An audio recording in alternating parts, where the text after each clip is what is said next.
Hello there, this is Sandhya and welcome to Dynamic Living.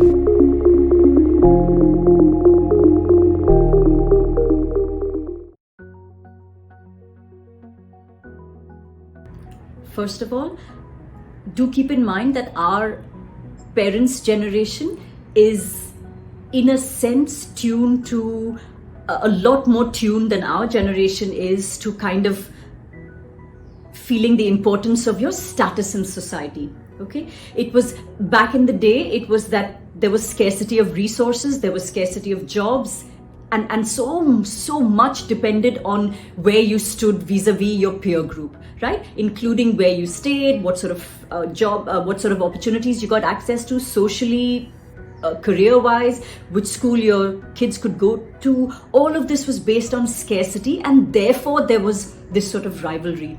So in a sense, that can explain why they are stuck in that feeling of, you know, you wasted this, and this was a scarce resource, time was a scarce resource, opportunity was a scarce resource, and therefore they will say what they will say. The reason I'm kind of pointing this out philosophically first is to kind of give you an understanding of why they will be almost helpless to react the way that they will.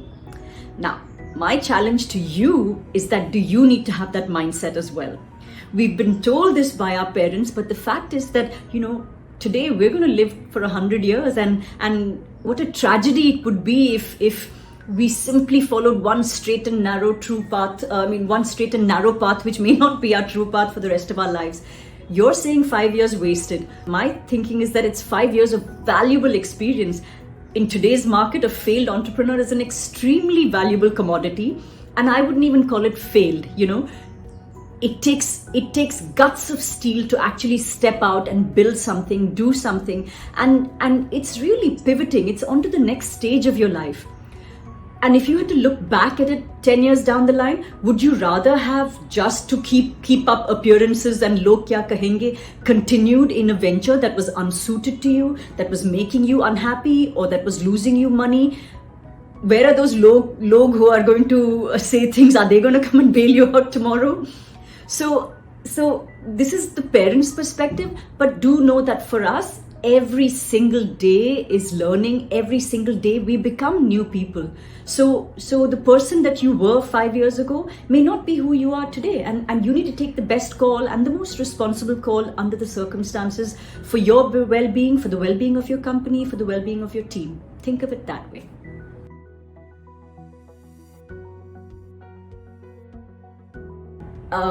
First of all, fun fact, most of our energy actually goes in just keeping our bodies alive. Okay, we actually have very little leftover energy for what our brains are called, like critical thinking or deep thinking or slow thinking. Okay, so you have very little energy. So I'm going to beg you not to spend 30% of that trying to convince your parents on a daily basis.